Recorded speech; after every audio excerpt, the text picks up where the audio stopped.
My love for Moola Bulla and the Kimberley is as strong now as it always was, and I sincerely hope it comes through in this poem, titled simply Moola Bulla. It was back in March of 1971 that I did the smartest thing that I've ever done. I caught a plane, flew east to west, up to the Kimberley for my first real test. Went to Moola Bulla and I called it home. I settled for a while and ceased to roam. Learned how to break a horse, how to ride a buck, how to get the rig out of sandy creeks when it got stuck. I learned how to rope in the bronco yard and how to eat my beef no matter how charred, to drink my rum with a dash of water, the value of a wife, a son and a daughter. I learned to salt my beef when a killer we took, and how to keep going when I felt crook, to pick up my ass when it began to drag, and extract the digit when effort began to sag. I learnt to bark a post and joggle a rail, read week-old papers and month-old mail.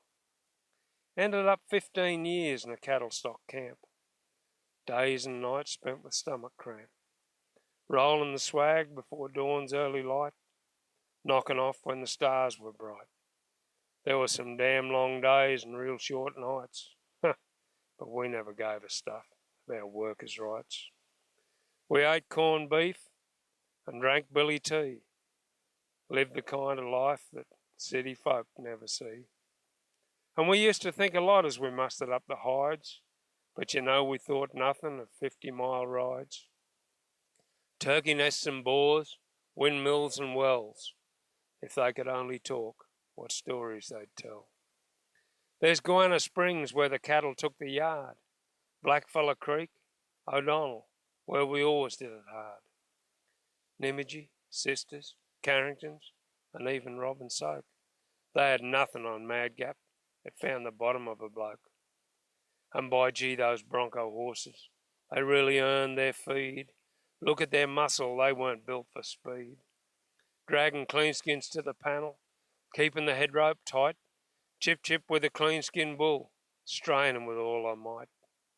Cows and calves are bellowing, and a yard full of dust.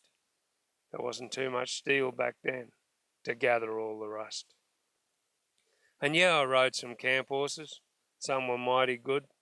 Mouse, Warrigal, and others. But on 'em Drifter had the wood.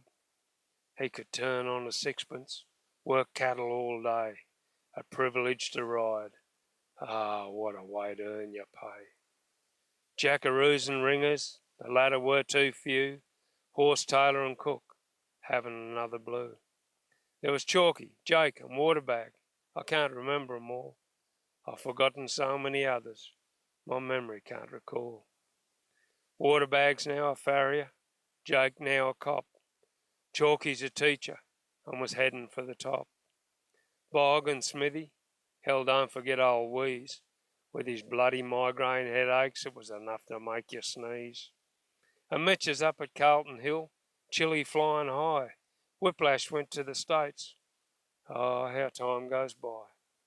And the bossy was a good bloke. Yeah, his name was Dick. But don't you try and bluff him. He's awake to every trick. Jack Ryder, Donald Cox, and General Birdwood too. Stockman of that other race, just to name a few. Tolly and Manly, the cook and her man. Perhaps by now my love for Moola Bulla you'll begin to understand. But now at some time later, as I sit and reminisce of the good times that I had and the country that I miss, I have left Moola Bulla, but the memories still remain. And if I have my time over, you know what? Yep, I'd do it all again.